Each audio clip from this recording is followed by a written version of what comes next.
Welcome to episode 426 of Fourth and Jawn. I'm Gail Saunders here with Tim Kincaid. Good morning to y'all. It's a morning podcast. It's an OTA update. We actually got some updates to talk about. Some interesting nuggets of information, like Jordan Davis's actual weight, the kind of things that crazy Eagle fans are just lurking and waiting for. I know there's another practice that's going to be happening soon, but I did honestly, I can honestly say I was very excited to hear some of the players speak. Yesterday, I felt like after that I was a little rejuvenated.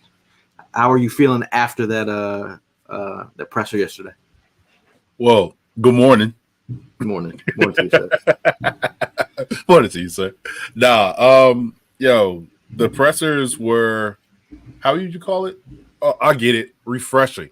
It was refreshing. It was a reminder to saying, hey, football is almost here. We can feel it. I love the pressers. I love watching. I love getting on Twitter.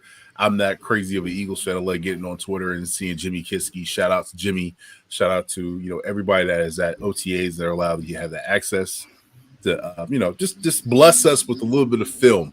So yeah, man, I'm super excited to see that. How about you? Because I know how you are. You get geeked up.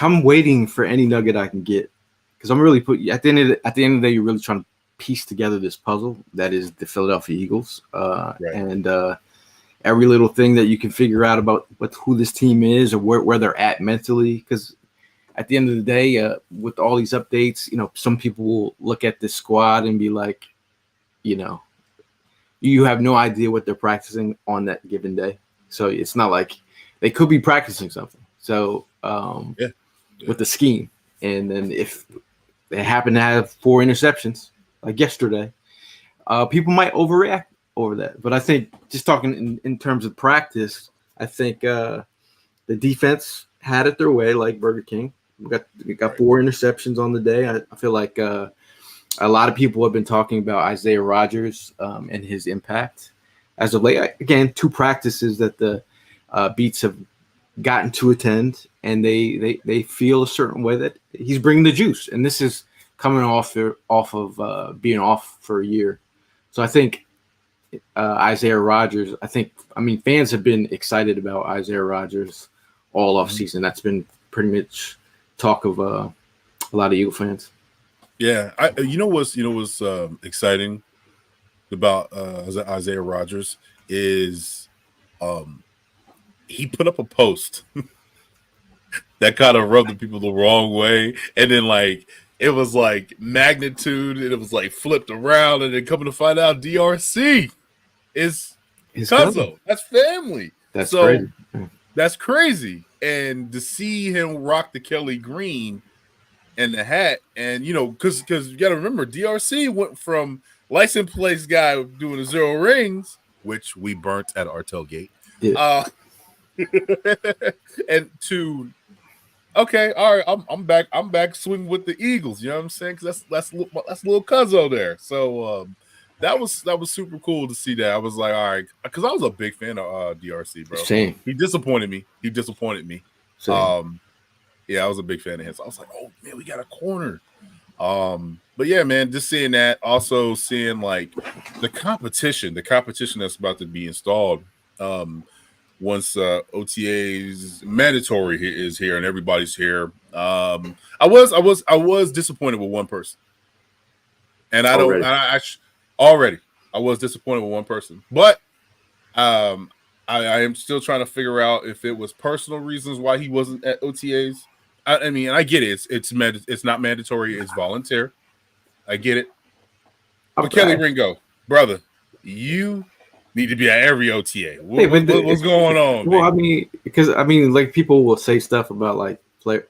There's usually good reason. You don't know if someone had a death in the family. You don't know if someone might have had a child. You don't know if there's a sickness in the family that they have to attend. Exactly.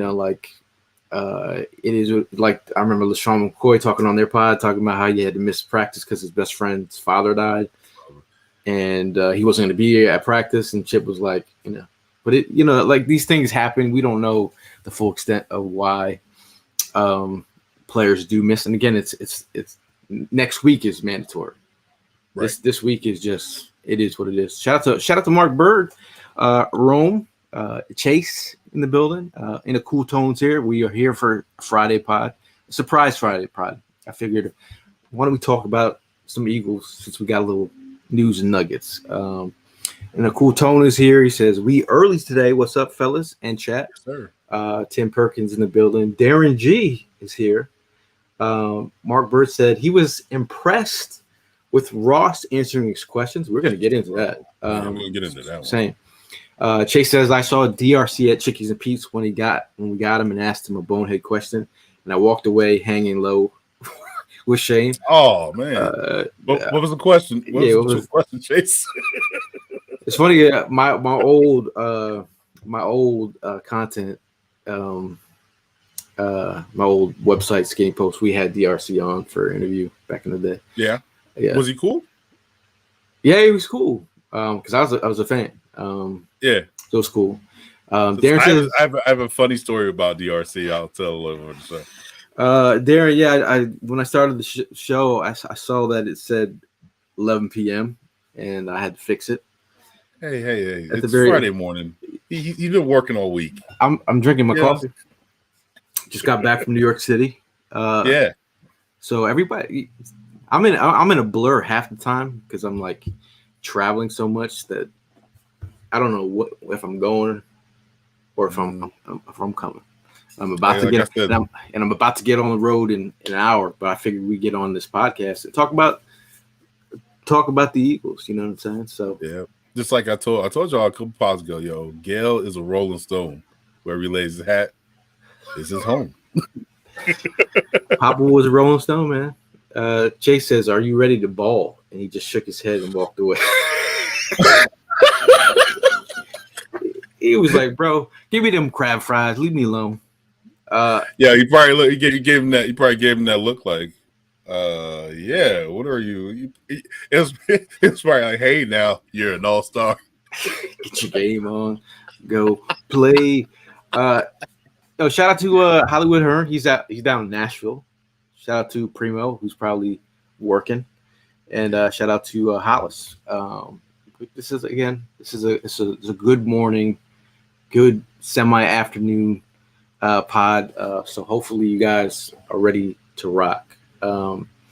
Let's see. Let's talk about the presser. Like if we're gonna go some of the pressers that were very interesting to me. We'll start with John Ross.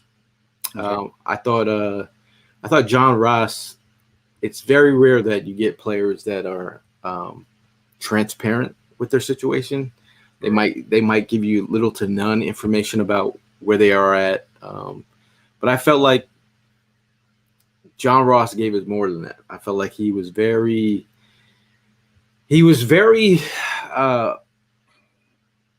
open. And he was emotional. He sounded like he had some struggles with maybe some off the field struggles with a certain thing. I like the fact that he talked about his son being his inspiration. I feel like that really tugged at a lot of people's heartstrings, and the way that his son, the Eagles were the second team that he said that his son wanted him to play on. And matter of fact, John Ross grew up an Eagle fan. I know coming out of college, he trained with Deshaun Jackson. That was one of his guys. John Ross, I just thought he was very transparent, very open. I think this is the kind of stuff that makes you start rooting for said player when you see his level of intent. I feel like he's coming here with good intent. He said, it could have been an Eagles tryout in Canada, and I would have showed up. Because we're talking about a top 10 pick whose story arc has been up, down, and now, he said he retired and didn't really want to retire. So there's really, I think there's more backstory that I'd love to hear. But what did you think of John Ross's presser? John Ross's presser, man, was very emotional.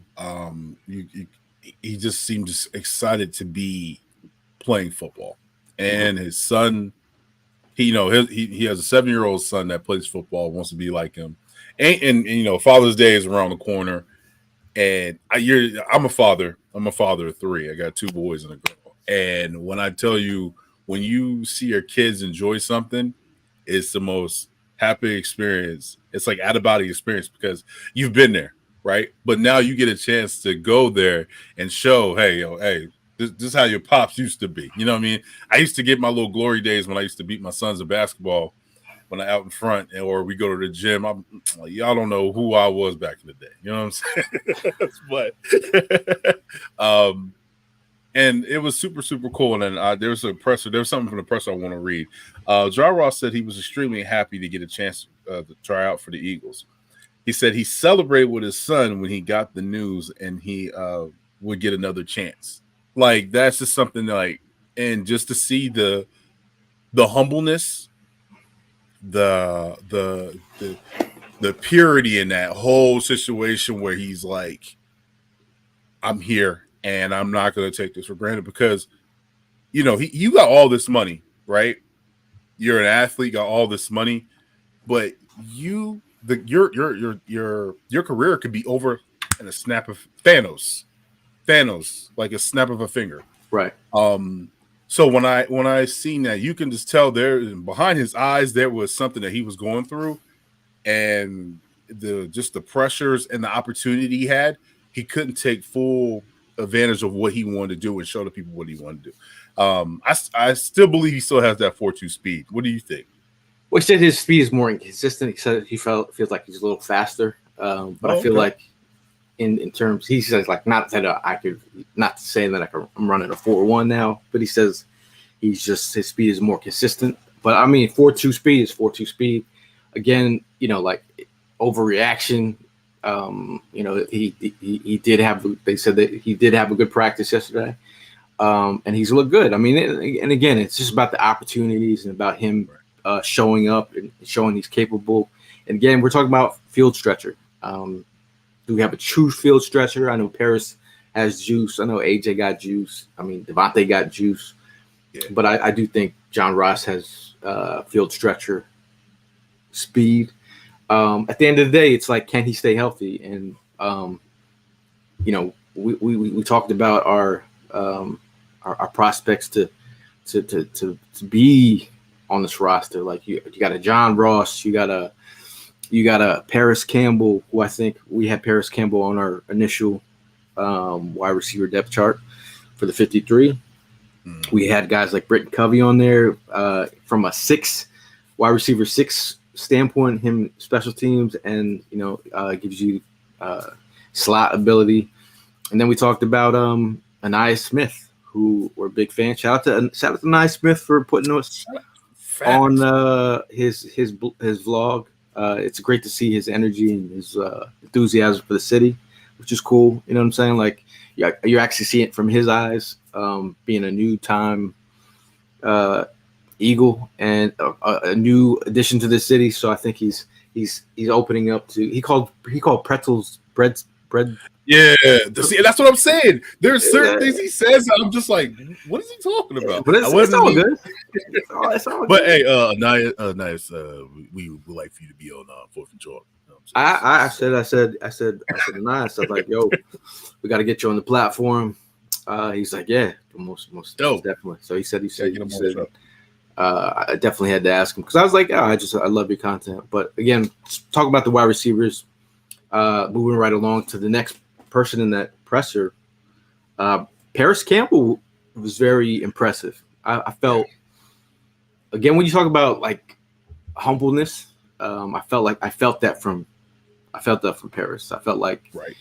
And you know how me in an interview and a presser, like I examine those things so closely because I learned a lot from pressers, body language, stuff like that, words that they choose to say.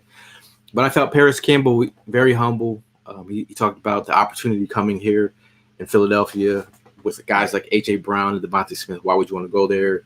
He's like, I want to be with greatness. Like, I want to be amongst some of the best wide receivers and add to the room.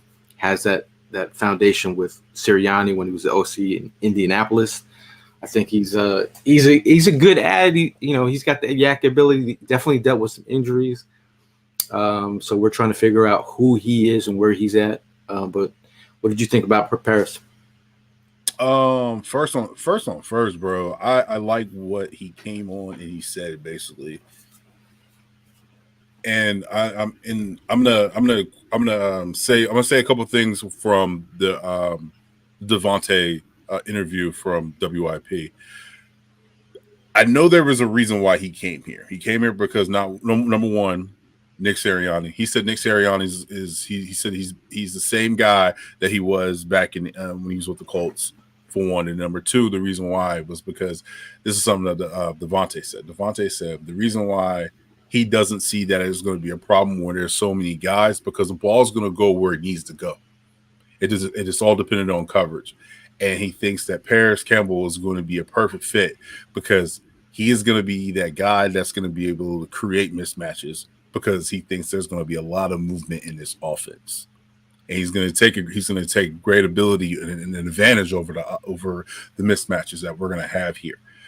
And so when I say that, I just think Campbell, he's going to be another guy with a chip on his shoulder, because let's be honest, and Ross, guess who did them dirty in the NFC East? The Giants. He got benched. He wasn't even getting that much playing time. People are out here doubting both of them. So what I'm saying is, and King is definitely right. Shout out to King from Twitter. How he likes making these signings, because these guys have a chip on their shoulder, and they're gonna be thankful for the opportunity, and they're gonna take full control of their opportunity to the best of their ability. So I love it, man. No, I like that aspect where you get these players in a position where they have to put up or shut up, or kind of like, you're on a 1-year deal. You're in a situation that's a good situation where if you ball out, this means money for you. This is the same thing with Isaiah DeAndre Swift last year. Coming here on his contract, and the fact that it was like, if you have a big year, you're going to get paid, and he wanted to get paid, and at the end of the day, he did get paid, which was great for him. And he took the guaranteed money that he could get. So be it. When you put players in that type of situation, it's either they have to ball out or not. When you talk about Paris Campbell and his abilities, and you think about Quez Watkins and his lack of ability in those type of situations where, you're just like, were they trying to make Quez into something that he was not? But versus Campbell, I think is the better fit for doing that stuff. And they said Paris Campbell, they've been pretty interested in his size. He's pretty big, and he came in. I think he's pretty built as well. So I feel like that's the kind of guy you want in there, banging in the on the crossing routes and motion. Getting yak. I think he's got that ability. I think you also have Anaya Smith, who's got that yak ability as well. But I definitely think that'll be good to see. But were you saying that though, and you're seeing all these guys are coming in and getting camp invites, and today's June 1st. We ain't even. We'll get on that later. But is it June 1st today? May 31st. Well, tomorrow. But so sorry, tomorrow's June 1st. So people are going to be getting released. Things are going to be missing and matching and signing here, signing there, getting released. So when you're saying that though, do you feel that with this wide receiver room and with the top talent that we have, because let's be honest, and you've been in a locker room like this, where you have top talent like this, the talent on the bottom starts stepping it up. This is what happened in 2017 when we had Alshon Jeffrey and Torrey Smith, and guess who else balled out? Nelson Aguilar. He balled out in 2017. That's the type of stuff that you need. And Quez Watkins did not. He just didn't fit that bill. I don't know what the hell happened to him. I think he got comfortable, in my opinion. But you got guys like this with Campbell and Ross. They look in his room, man. That's AJ Brown. Hey, but they're also hungry. You know, they're talking about Paris' situation and Ross's situation. Those guys are hungry. Like, you know, but if you also look at it, you look at the draft capital, how he's throwing darts at high end draft prospects that who might not have panned out, but had some kind of ability. So Howie is continuing to show that he's taking flyers on high end draft prospects. But shout out to John. Shout out to you for stopping by. Sure. He says he loves the show. Shout out to you, John. Shout out to Eagles Philly. He says good morning to everyone on here and have a safe and blessed day and weekend and stay safe and stay blessed and fly Eagles fly. See, this is the way to approach Friday. You know, that's how when I get to Friday, this is how I feel. I want all my people to be safe, be blessed, have a great weekend. Go into the weekend. I'm trying to figure out what I'm actually going up to Allentown today. See some family. Nice. So I'm cool with it. Mark says, I love these wide receivers, humble and team first players. They're in a good situation, man. Paris Campbell also talked about he had a 30 visit with the Eagles. He said that when he went home and he spoke with his girlfriend, who is now his wife, he said that he was hoping that he'd land with the Eagles. He's like, it's funny how things work out. He's like, now I'm here where I wanted to be. He's like, I love the culture. I love the facilities. I loved how it was a family atmosphere. So that speaks volumes to what the Eagles are doing behind the scene. Nah, JJ Arthega. when JJ Arthega got out of that car, only diehards will know. When you saw JJ get out of that SUV, and he was like, "Let's go." Hey, you're an all-star. I was like, and I was trying to be, again, you try to stay positive, but there again, I was like, I wasn't sold on the let's go. But again, shout out to him and his fam. We met his mom at the Washington game a couple years ago. Very nice people. Very nice. I saw his brother at a Jets game. It had to be his brother because there was only one person in the stadium who had a JJ Arthega Whiteside jersey, and they didn't make him at the time. And the jersey went all the way. His name was so long that it curved on the side. Oh, it curved? I was like, bro, they don't even make those. Yeah, they don't make those. Yeah, I sat next to his mom at the Kansas City game, and like, oh man, people were booing her son, and I knew. I was like, yeah. Tough I didn't say nothing. I was just like, it's tough. Shout out to Conrad in the building. He says, happy Friday, fam. He says, y'all caught me by surprise with the midday show. We're gonna switch it up because I'm working. I'm working half day Fridays on Friday for the rest of this summer. So we're trying to bring more content as the season rolls on. Perk says going into the weekend signing Simmons, Campbell, and Simmons. Perk is speaking. That is very gospel. Yeah, come on, man. When somebody comes that gives their testimony, this would be the testimony. That's it. That I want to hear today. That would be. We actually had this conversation. I said, this kind of move right here is locking it up. This is locking it up. This is like shoring all your. Trying to think of the right word. You're shoring up everything with if bringing in these guys.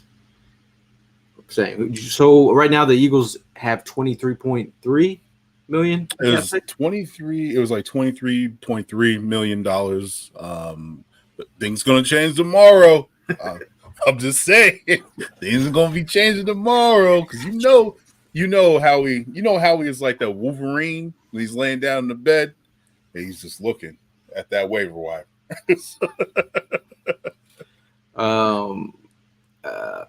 York is also talking about Renfro, who's also been. We heard some stuff about Renfro and the Eagles being interested. So that might be interesting. Shout out to Kevin in the building. What's up, fellas? He says. Ryan checking in says, "Good morning, bros. Go Birds and have a safe, fun weekend." I think this time that we're doing this is pretty dope, yo. Like, I think we bust them upside the head. They didn't even know it was coming. Yeah, man. I'm just excited to talk about the Eagles. To be honest, always and forever. Nice. Rome says, "When J. Jaw got out the car, I knew we were cooked." Bro, I even know the outfit, khaki pants, and he had like a black checkered shirt, and I was like, "Well, this is what I knew we were kind of messed up when." Not to say you can't break a player down by the fit, but I'm just saying what. Well, no. I'm trying to be nice. You're always nice. No. Nice. Yeah, no, we gotta say. But I there's a certain when what's his name? Robert, the DN from the Bears. Quinn, Robert Quinn. When he showed up in the San Francisco fit, no edge up, I was like, "Come on, man! Yeah, he ain't gonna work." $40 million in the bank, $2 edge up. Come on, the dangling cigarette. Something gonna change somebody's. Dangling cigarette gonna change somebody's oil. Uncle, come on, man. Yo, Chase said the fit matters. Facts. Sleeves. Yeah. It's attention to detail. Attention to detail is very key. Very key. Shout out to Chase. We nicknamed J. Jaw J now after that. Got out of the car, wasn't years. Oh man. But moving right along. Another person, Isaiah Rodgers, again. We talk about the situation, how he has some of these guys coming in from. Isaiah Rodgers missed some time with that the gambling situation. Talked about the fact that the game was taken away from him and what that meant to him and how much he realized that the league did not need him.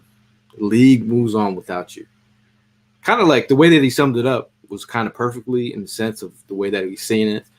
The fact that he, because Paris had asked him, how did you stay in shape?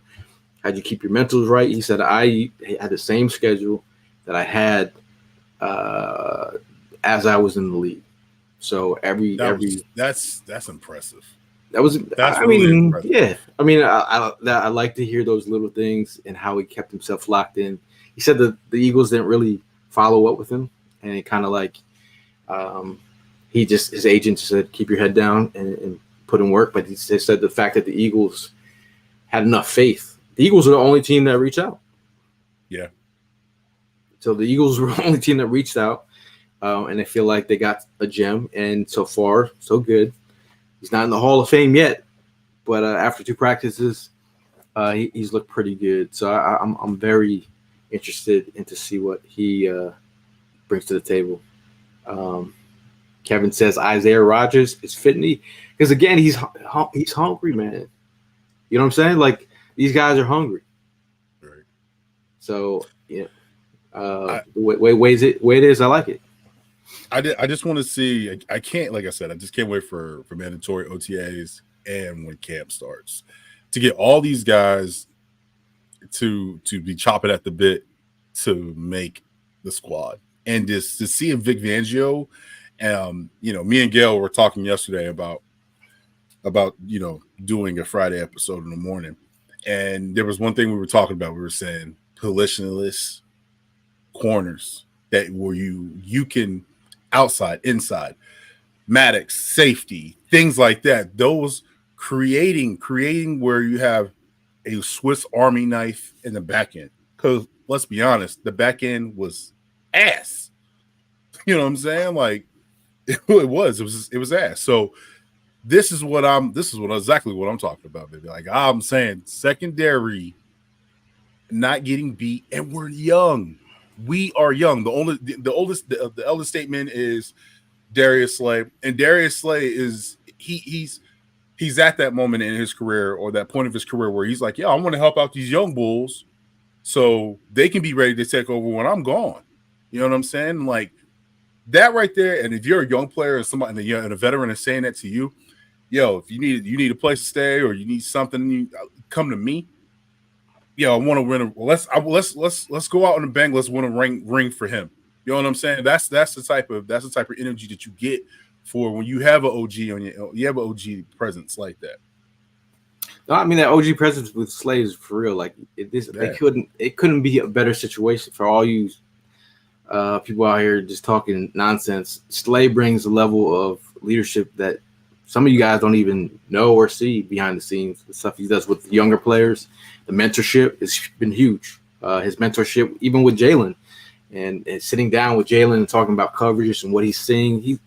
He's been doing this for all our players. So at the end of the day, perfect opportunity for Jawn and Quinyon Mitchell to just pick his brain. Isaiah Rogers says the rookies have been picking his brain, so very high on the questions they've been asking. And I think Isaiah Rogers is in a great position, but Jordan Davis. Now, Jordan Davis, on the last pod, I know people were talking about his weight, and we're trying to guesstimate what his weight was, and I was way off. I think Hearn said 280, and I looked at him. I said, "Bruh, he's not 280." He's like, I don't know, but I was saying that I said maybe around 325, 330. But that weight 350. Some people are like, if he lost 25, that means he was 375. But like, I feel like he put on a lot more muscle. So I feel like he's ready and willing to take the next step in his career. Like, because you think about a lot of these players, and part of being a professional athlete is being a professional. So you have to start. We're talking about the diet. We're talking about limiting the amount of Arizona iced teas and the gummy bears. Because we talked about the South, though. We talked about the gummy bears pre-draft. Because we all the crazies know. He said he had a love for the Haribo. So I mean, the Arizona iced teas, I get it. A lot of sugar. He said he's moving into the mango juice. Whole Foods, giving shout out. But it's funny to see his. He understands. Like Vic Fangio pressers are talking about Jordan Davis. He's already mentioned their conditioning twice already. So he said the one interesting thing from his presser he said no one can save us now. Yeah. It's about us. And I feel like Fletcher Cox not being here and all the other people that wanted to kill Fletcher Cox years ago he was washed up and he was their most consistent lineman. Like to talk about our veterans by some of people in our community that don't understand that these Eagle veterans that are in the locker room are there for reasons. We're talking about mentoring the next generation of players. Brian Dawkins talks about some of the players that mentored him when he got here as a rookie. These players, like I remember Trent Cole talking to me about how Hollis brought those guys in and mentored these guys. There's always players in the locker room. It's great to have them while you have them, so the next generation of these players can be who they are as professionals. So if Jordan Davis, I'm going to say when Jordan Davis and Jalen Carden get there, I think it'll be off the strength of the mentorship they got from guys like BG and Fletcher Cox. Yeah, no doubt. What my favorite part of this whole presser? It was Jordan Davis. And the reason why I say it's Jordan Davis, and this is what it was. What's the change for Jordan Davis and the Eagles since Vic Fangio has became the DC? No bullshit. There's no bullshit. And he was cussing. He was like, "Ooh, hope y'all edit that out." I love that. I love that because he's showing that he's. It's like what's that girl that keeps on doing this dance? I don't know that dance. The JoJo. You know, when you're everybody's so used to looking at you like a kid, but you're like, yo, I'm no longer a kid. I'm a grown ass man. This what this presser was about for me. Yeah. And basically what he said was, like I said, he said, I hope y'all bleep that out, but it's really no bullshit with him. It's straight ball. Some people like it. Some people don't. Like that's what that brought to me, was saying like, this is his year, and he knows it's good. He knows it has to be his year, because what's everybody want? Everybody wants to get paid. He knows, and it's around the corner. You know what I'm saying? So I think that Jordan Davis is going to be a dog. I want to put him in my honorable mention for dog of the year. I think he's going to be a dog. Dog of the year. Okay, I'll take that. I hopefully Carter already. I feel like he's a dog. I just feel like as a pro, once he becomes a pros pro, right? Pros are like who get it from day one, and it continues to get better. And that's what I mean from a pros pro. Question. Do you think if he can, and you and I want to say wing with pros, if he gets the pros, I can definitely see him being the next Aaron Donald. I mean, it's sky's unlimited for Jalen Carter. Moving right along in that presser, we also had Nolan Smith. Nolan Smith, he started the presser with insane amounts of energy. I felt like his positivity and his juice nature. He said he brings the juice all the time. I think you felt that. I think talking about he was just talking all the stuff he learned from Lane Johnson. He was like pointing out media members' feet in just the way that I was like, it's hilarious to hear him talk, but I just feel like he knows what's expected of him. And now he was my breakout player for this year. That's right. In terms of him getting there, I feel like his presser was very entertaining. But Brian Guy says Nolan Smith was my favorite. Shout out to Todd. He says Nolan Smith he said, I don't care if I'm off ball, on ball, you gotta hit somebody dead in they shit. And I felt like that was like exactly the way that he summed it up. I felt that. He is raw in his presser. He is straight up raw. Son, you can't be talking about women's feet, son. Like, you gotta I was like, chill, Rex. Yo, I said that in the group chat. I said, Nolan out here, wow, and you can be talking about a lady's feet. He said, you see her feet bunched up. You know, she can't even do a. At first, I was like, you see your feet? Look at them bunions. Like, I'm like, and then I'm like, what you doing? Whose feet is he talking about? But he's talking about the lady's feet. No, I actually know who he's talking about because I'm crazy like that. But yeah, I understand that. You're gonna be looking at her sideways when you see her. But just talking about Nolan, hopefully his health is where it's supposed to be. Because he can, as positive as everything was, we just need to see it. So at the end of the day, we need to see it. So that's what it is. I think with Hassan being gone, he talked about Hassan, what he brought to him, his career. There was like a Jedi mentor for all these guys, whether it was Hassan for Nolan, whether it was Fletcher Cox for Jalen Carter and Jordan Davis, whether it's Slay and now our rooks. There's a Jedi mentor at every level of this roster, whether it was Lash a couple years and Jason Kelsey grooming the next and Cam Jurgens, Jordan Mailata. We've had a lot of great mentors, and I feel like we're in a good spot. And just talking about some in the practice, some of the things that we from yesterday's practice, 6 notable players that were not at practice yesterday. Talked about Devontae Smith, Lane Johnson, defensive end Josh Sweat, Darius Slay, James Bradbury, and Chauncey Gardner-Johnson. Obviously, none of those players ring a bell except for one, which would be James Bradbury. James Bradbury's situation is different than the rest of these guys. We all know what these guys that I just mentioned, their role on this team.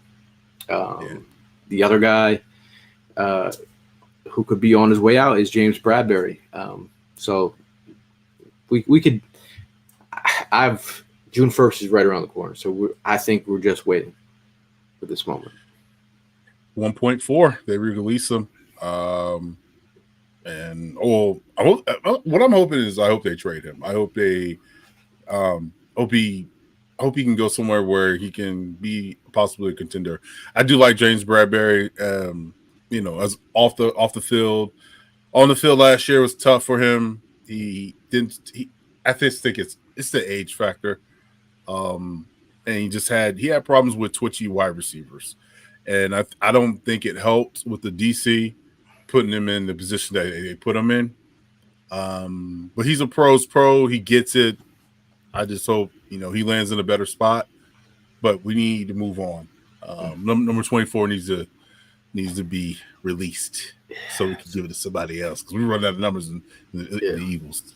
The Birds can designate him as a post-June 1st cut and won't owe anything toward the salary cap this year. Bradbury's contract would carry $4.3 million in dead cap, so I think that would be for next year, is what I read. Just talking about some of the situations where, some of the depth charts with Lane Johnson out, the starting lineup from yesterday: Jordan Mailata, Landon Dickerson at left guard, Cam Jurgens at center, Tyler Steen right guard, Mekhi Becton filled in for Lane Johnson. And you're seeing this situation here, and this is your contingency plan for Lane Johnson, like just in case. Right. Anytime Lane Johnson has gone out, this has been a area of weakness. If you look at the record of the Eagles when Lane Johnson is hurt, it is not good. I've seen, and you talk about these upgrades. The fact that we had Jack Driscoll, who's that swing guy, emergency left tackle. Talk about Big V. I think Mekhi Becton, that's a great secondary option. Bro, have you seen him? It's huge. He's huge. Big guy. He looks good too, man. He looks good. So go watch the film. Go watch the film versus the Eagles when we lost that game. That, and then go look at some of the OTAs. He looks phenomenal, man. So I'll be rooting for him. I'll definitely be rooting for him. Well, then you think about the mentorship with Stoutland at Stoutland University. He's in a great, again, another guy in a situation where he's got ample room to improve. It has the skill set. If Stoutland, if anyone can get him there, is Stoutland University. So I'm feeling great about that. Hey, another thing is what I'm feeling great about is just because of Vic Fangio and Stoutland being here, the mental toughness, the mental makeup, it goes a long way here. And mental is everything because players are people too. So, and they overcome, especially Lane overcame it. I think we had who was the other guard that had mental issues, and he had to get over those things because of mental toughness. You mean a while ago? He just graduated. Brandon Brooks, like that, and I think a lot of the times, man, and I was just I'm going to say it real quick and move on, but Mekhi, I think he had mental issues when he was with other clubs because there's so much pressure being counted upon. When him coming to Philadelphia as being a backup, I think it's going to work out beautifully. So, hey, if we need him, I'm fully confident that he'll be that guy. Right. Second team offensive line: Fred Johnson, left tackle; Darian Kennard, Brett Toth at center, then Hennessy at right guard, and Aneem Dankwa. Hey. Shout out to my guy Justin from the Draft Network. He sent me DM me this yesterday. He said the Eagles made Justin Mello. If you're not following at Justin M_NFL, Justin Mello. He's done a lot of great interviews on the Draft Network with a lot of our players. So check out his interview. But the fact that Dankwa he's one of the highest paid UDFAs in the league. with $275,000 guaranteed. So the Eagles usually when they find someone that they pay the most money, they usually try to keep them around for as long as possible. So there we are with the depth from the offensive line. The wide receiver lineup without Devontae Smith yesterday was A.J. Brown, Paris Campbell, and Joseph Nagata. Nagata, I'm trying to figure out where Nagata's at. I'm not. He was exactly. a beast in Clemson, bro. He was a 5-star. He was a beast. I don't know what happened to him, but he's got an opportunity. He's been here. He dealt with an injury last year. I feel like we'll see where he's at. But that was the depth chart there. Obviously, Devontae Smith had something going on. Everything's good. All right. Everything's okay for people out there. Now, Heath has a question. He said, do you bros think that Jurgens is going to be able to fill the big shoes of Jason Kelce this season or in the future? I feel like he is. I feel like he's gotten every bit of time to be that guy. He got an amazing opportunity to learn under Kelce. I think I like his mobility. I think he's suited for – like he was not suited for right guard. No. Like that to me didn't work. That to me I didn't like that. So I feel like he's now in the position that he's supposed to be in, and now we can start getting. It is weird to watch the linemen together and not see Kelce around, but it's super weird. It's super weird not to see 62 on the field. But I will say this for Mr. Beef Jerky's position, Jason Kelce's not gone. He's still coming to NovaCare, so he still has that that battery put it in him, and anytime he needs something, he's there for advice. The same thing with Cox as well for the defensive side. So these guys are gonna be good, man. Drew says, "I'm glad BG is still around with Fletch, Kelce, and Reddick gone. Not sure if I could stomach it. I think I got a great opportunity to just see Brandon Graham up close." At the Trent Cole football camp the last 2 years, and to watch him coach the younger kids and get them motivated. And I'm sitting there with my camera and I'm filming Brandon Graham, and I'm having him talk through what he's seeing, what he's coaching, and what he's teaching these kids. And I'm sitting there like a kid in a candy store. I'm like BG, tell me what you're looking at, or what you're trying to get out of these kids in this drill. And then he's like going over the how he strip sacked Brady. We're watching film, and just to see him interact with the kids and just his motivation is huge. So again, it's great to have him around for one more year. The farewell tour is going to be a little tough for me. He's been one of my favorites. Yeah, I gotta get a 55 jersey though. I feel like I need to get one. You got to. Yeah, get one. Now the cornerback lineup yesterday without Slane Bradbury, Isaiah Rodgers, Ringo, and Tyler Hall in the slot with no CG. The top safeties were Reed Blankenship and Avonte Maddox. It's again interesting to hear Avonte Maddox getting those safety looks. But we'll talk about the second team defense. You had Quinyon Mitchell, Eli Ricks on the outside with Cooper DeJean in the nickel spot. Cooper's getting he was going from the slot to the boundary corner. So it's good to see him being interchangeable. I still think you could put Cooper at safety too. Like I feel like he's going to be that versatile piece that, again, I like when people were just poo-pooing the idea of Cooper, I said, his ability to move all over is where I like. I still see him more of an inside than I feel like, his ability on special teams as well. Punt returner looks like Anai Smith is back there for getting punt returns. He actually had a fumble, muffed one yesterday. That's the only thing he got involved in. Britton Covey, Isaiah Rodgers, and Cooper DeJean. back at punt returns, which is interesting.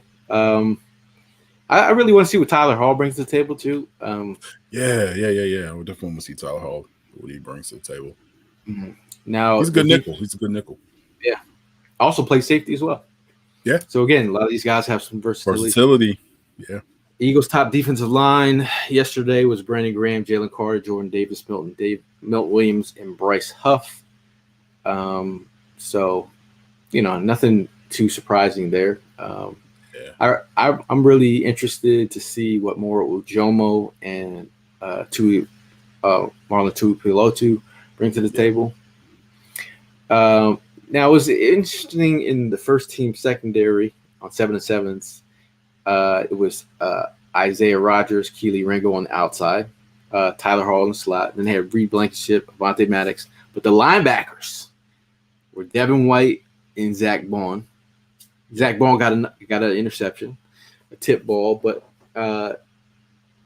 they worked the Kobe Dean in after. I don't know if they're. I don't know if they are challenging the Kobe Dean's mental. Are they doing this to get a rise out of them? Not a rise, but I'm talking about coach. Yeah, I get you. You know what I'm saying? Yeah, I think your position is not going to be handed to you. You can't make it. You know what I mean? What does every coach say to you when are you hurt or you injured? The best ability is availability, and that's the problem with Kobe. He's never healthy, so you're not going to get handed your spot. Yeah. You're just not going to get handed your spot, And White is here, and he's here for a bounce back year, so he's going to have a chip on his shoulder. Yeah, for sure. Shout out to Marissa in the chat.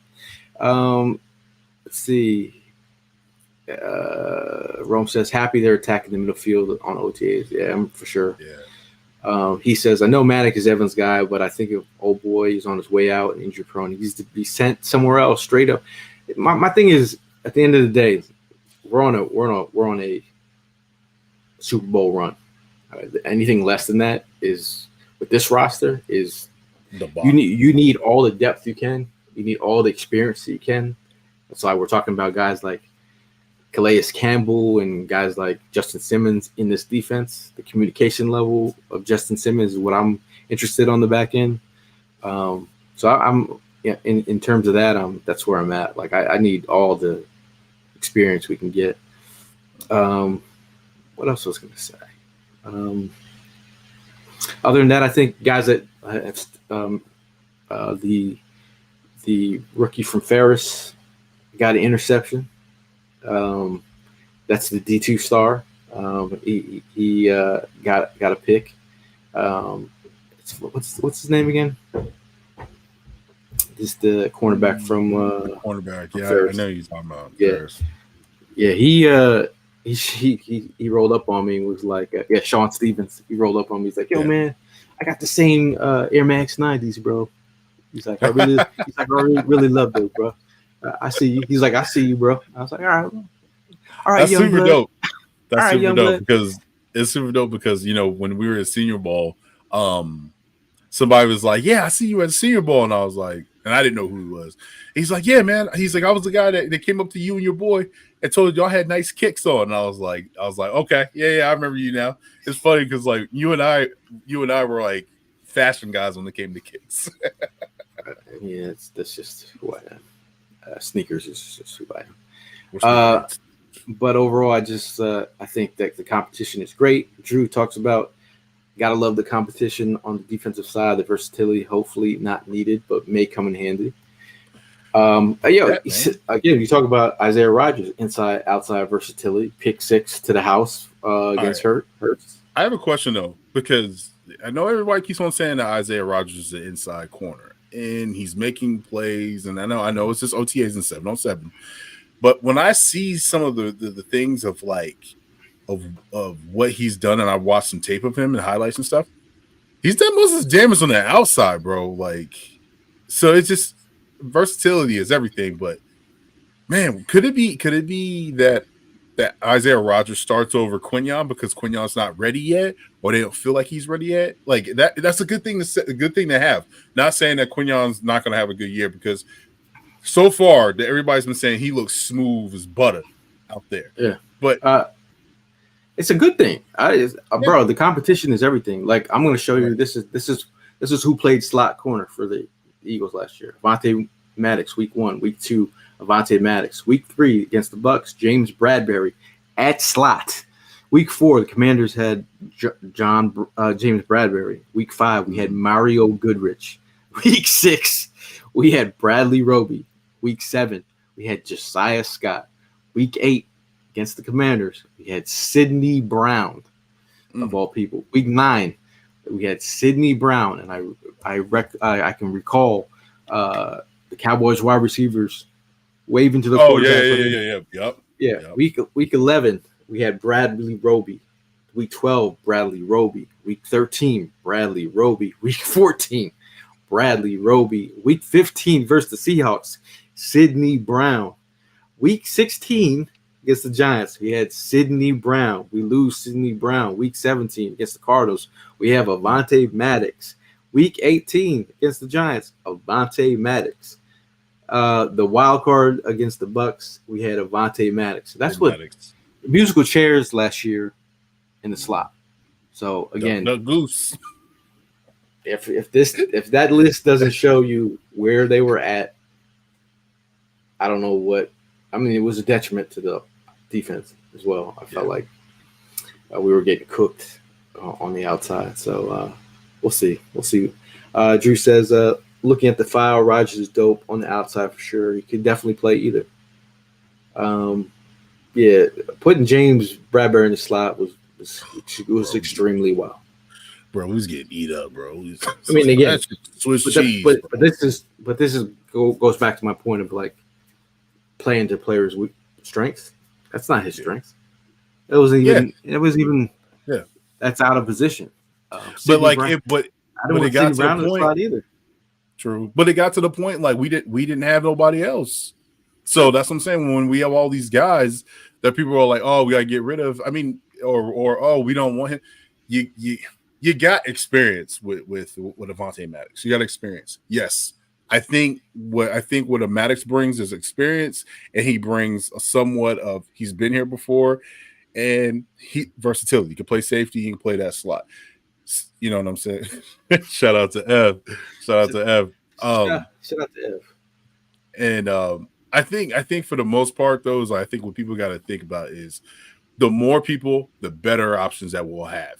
Instead of just getting somebody off the street like we did last year when we got Bradley Roby. Shout out to Bradley Roby. He played well at times when he needed to play well. But when you have somebody in the building, they've been in the building the entire time.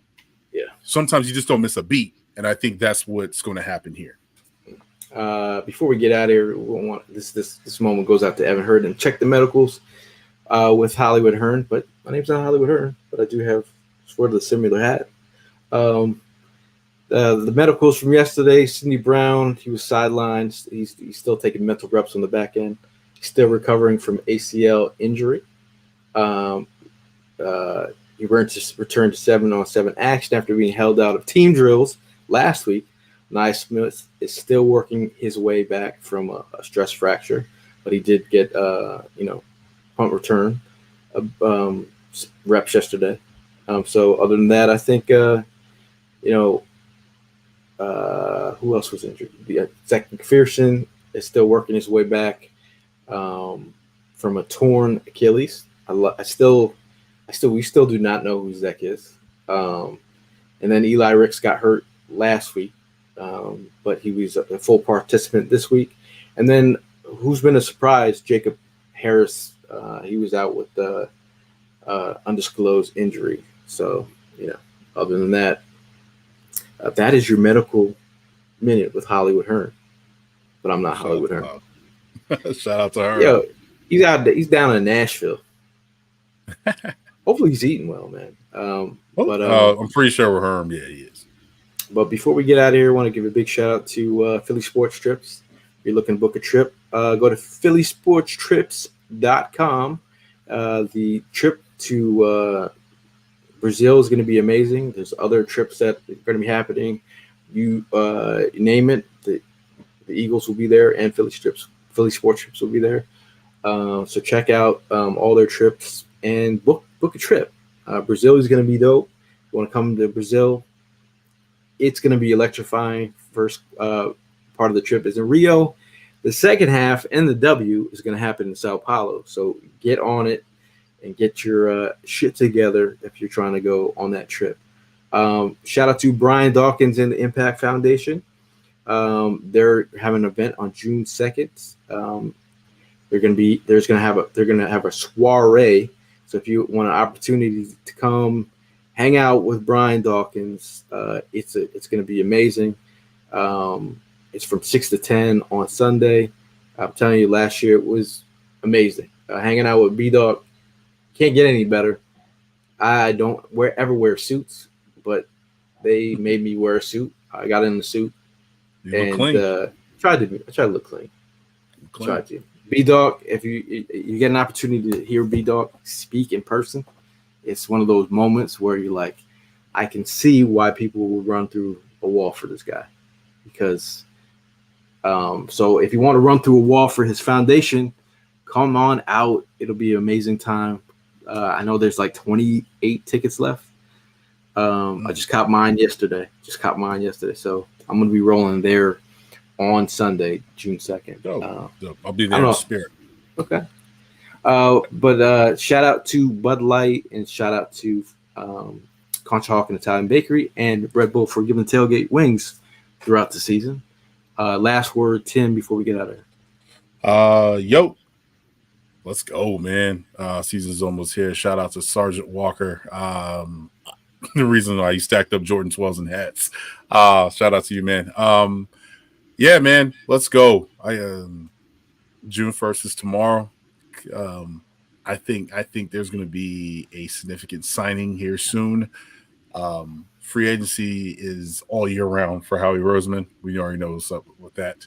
So let's go, man. And we appreciate y'all rocking with us this morning. So thank you. Last word before we get out of here. Shout out to Evan, Hollywood Hearn. Shout out to Primo. Shout out to Hollis. Camp is on the up and swing. There's another practice today. Mandatory mini camp will be next week. Mandatory mini camp will be next week. That's when it's going down. Hopefully I can get in there somehow and get my eyes on the squad up and close and personal. I'll be interested to see what they bring to the table. I want to see everything that some of these guys are talking about, but in my own eyes. At the end of the day, when you get your own eyes and you can make your own observations, that's great. But hopefully you guys have a great weekend. We'll see you guys in the next one. As always, fly, Eagles, fly.